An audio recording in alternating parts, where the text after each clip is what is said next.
ريال مدريد كدعاني وولد الحرام ديال الحكم حرم من هدف ومن فوز، وابراهيم دياز دوروها لولد الحرام. مدرب اسبانيا دار له العصا في الرويضه وقال له ما غاديش يمثل المغرب.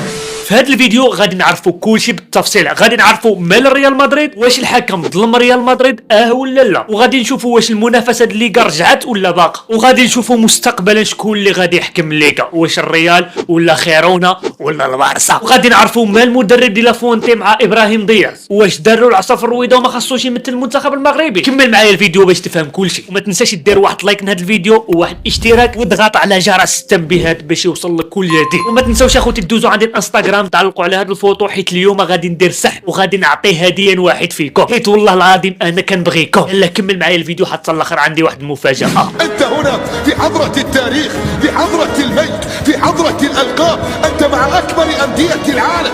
فان اي لاعب او مدرب يتمنى ان يرتدي قميص الريال وان يلعب له وان يمر حتى بجوار اسواره.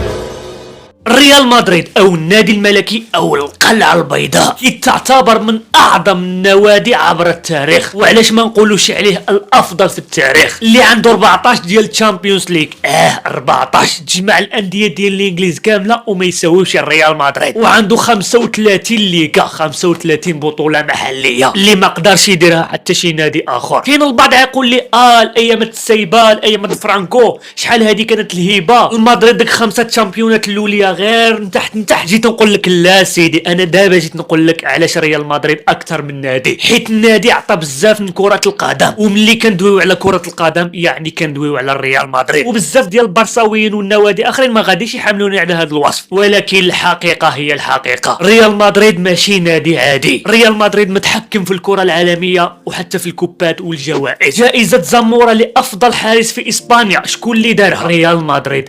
سموها على حارس ريال مدريد السابق، وياسين بونو كان داها العام اللي فات كما عارفين. وجائزه ستيفانو لافضل لاعب في الليغا، سموا هذه الجائزه على لاعب ريال مدريد السابق. وجائزه بوسكيت اللي كتعطى على افضل هدف في الموسم اعلاميا سموها على اللاعب بوسكيت اسطوره ريال مدريد السابق. وحتى جائزه كوبا اللي كتعطى افضل لاعب شاب اعلاميا سموها على لاعب الشاب ريال مدريد السابق. يعني هاد الاسماء ديال الجوائز كاملين دازوا من الريال ولعبوا في الريال وتالقوا في الريال، والريال هي اللي سماتها. والتشامبيونز ليغ شكون اللي نظموا؟ شكون نظموا؟ اللاعب والرئيس سانتياغو برنابيو، هذا عود اسطوره ريال مدريد، هو اللي نظم التشامبيونز ليغ وهو اللي بنى ملعب سانتياغو برنابيو ديال الريال. وريال مدريد في التشامبيونز ليغ حاكمها ومسيطر عليها، اكثر نادي دار القاب التشامبيونز ليغ، وكاكثر نادي مشاركه. الهداف التاريخي للتشامبيونز ليغ شكون هو؟ كريستيانو رونالدو اسطوره ريال مدريد. واكثر لاعب لعب في التشامبيونز ليغ شكون هو؟ كريستيانو رونالدو اسطوره ريال مدريد عاوتاني. ناري اذا جيت نهضر على ريال مدريد والله ما غادي نسكت، ولكن حتى برشلونه عندها التاريخ ديالها وعندي ما نقول فيها. حتى الفيديو اللي ماجي وغندوي على البارسا، دابا حنا كندويو على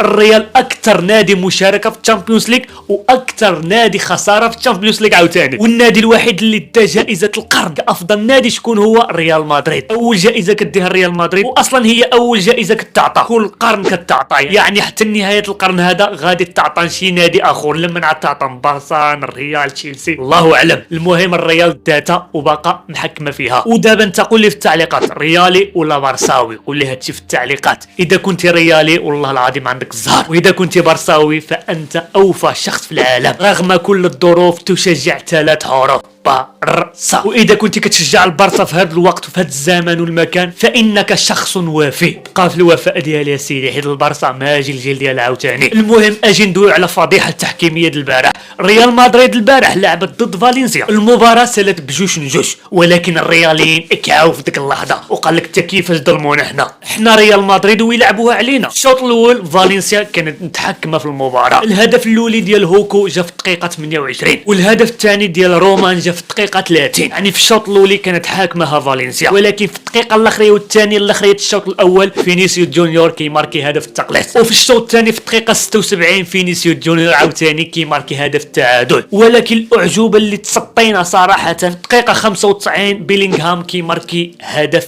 الفوز، ولكن مع كيماركي التحكيم مع الحكم كيصفر. وفي ديك الساعه الجماهير ريال مدريد واللاعبين احتجوا على الحكم ووقفوا له هنا وقالوا له والله حتى تحسبوا، ولكن الحكم قال والله ما نحسب هذا الجون، اذا دوا شي واحد فيكم غادي نطردوا بالحمراء. وبيلينغهام دافع على حقه ودوا على حقه والساعه تطرد بالحمراء. والاعلام الريال كاملين خرجوا فيه طول وعرض ديك الحكم، قالوا انت كيفاش غتضيعنا في 3 نقط، خلينا نحكموا الليغا ديالنا هذا العام، خليها لنا سيدي الحكم. ولكن الحكم الراي ديالو اخر، بغى شويه المنافسه في الليغا، وهي صراحه تعثر الريال ساعه كتخلي شويه المنافسه بين جيرونا والاتليتيك والبارسا. يعني ساعه خسر الريال ماشي دائما مسيطره. وانت قول لي واش الهدف اللي لغاه الحكم واش هدف حقيقي ولا لا الحكم عنده الحق؟ قول لي هادشي في التعليقات. وانا الراي ديالي صراحه انا كنظن ماشي هدف، حيت الحكم مع صفر مع تماركا الهدف. يعني اذا كان غير ما صفرتي في ديك اللحظه وتماركا غيكون تحسب ومن حقه الحكم يحاسبه، ولكن هو ما عرفش انه غيتماركا وصفر وتماركا. هذه والله العظيم من عجائب كره القدم. ولكن انا جيت نقول لكم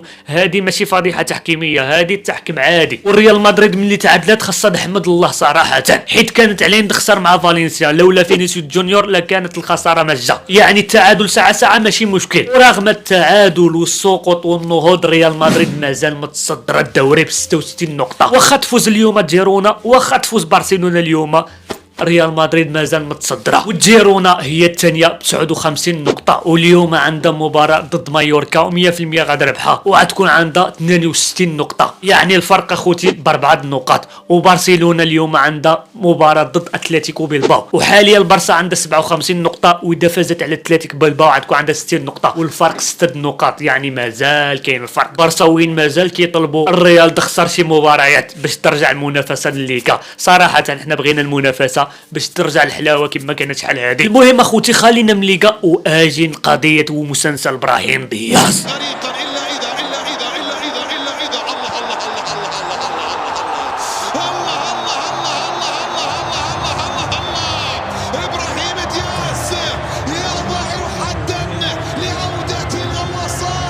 ابراهيم عبد القادر دياز لاعب ريال مدريد، والموهبه اللي كيدوي عليها كل شيء حاليا، لا الاعلام المغربي ولا الاعلام الاسباني. والبارح خرجت صحيفه اس الاسبانيه وحتى ماركا كيأكدوا ان ابراهيم دياز غادي يمثل المنتخب المغربي وكيجمع الوراق. ولكن المدرب لافوانتي عنده راي اخر، قال لك والله ما تمثل المغرب وبرا. كما عارفين ان ابراهيم دياز حاليا كاين في اللائحه الاوليه ديال المنتخب المغربي وحتى ديال المنتخب الاسباني، ولكن مدرب لاروخا قال لك لا سيدي انا غادي نادي عليك اللائحه النهائيه، يعني التشكيله. يعني ابراهيم دياز غادي يكون في التشكيله في التوقف الدولي، والمدرب دارنا العصا في الرويضه. يعني كيقولنا المغاربه والله ما ديو ابراهيم دياز، يا يبقى لنا يا والله لا ديتوه. وهذا الشيء اللي غادي نشوفوه في الاسبوع اللي ماجي، واش ابراهيم دياز غادي يتخلى على المنتخب الاسباني ويجي يمثل المنتخب المغربي، ولا ابراهيم دياز صافي العقليه ديالو اسبانيا غيبقى في اسبانيا. حاليا مدرب اسبانيا دي لافوينتي كيضغط بزاف على ابراهيم دياز لواحد الدرجه كبيره، وخصوصا ملي سمع خبر من جريده اس الاسبانيه، حيت هي ديجا اكدت ان ابراهيم دياز غيختار المنتخب المغربي. المهم حنا ما علينا غير نستناو ونصبروا. وانا كنظن اخوتي ابراهيم دياز 90% غادي يمثل المنتخب المغربي، حيت اذا مثل المنتخب الاسباني ما غتكونش عنده فرصه الاساسيه، يعني ما غاديش يلعب اساسي من الاخر، حيت عنده منافسين كبيرين في المنتخب، ماشي بحال المنتخب المغربي اذا جاليلو الرسميه ديالو 100% كاينه. وحتى مشروع وليد الركراكي اللي اقترحوا على دياز قال لك انه غيكون اساسي في جميع المباريات، يعني غيكون فتى المدلل ديال المنتخب المغربي. وعقليه وليد الركراكي هي اللي خلات ابراهيم دياز باش يختار المنتخب المغربي،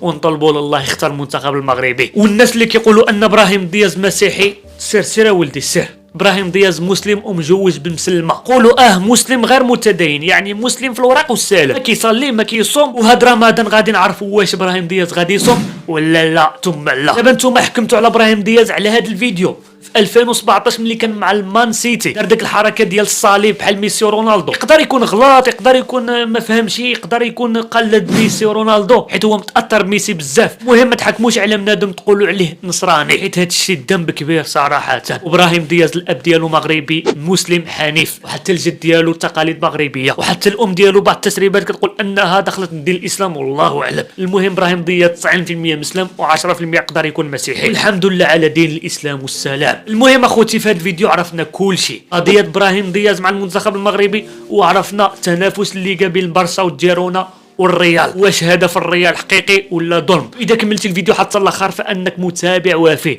دير تعليق مربوحه باش نعرفك انك كملتي الفيديو حتى الاخر، وكنبغيك.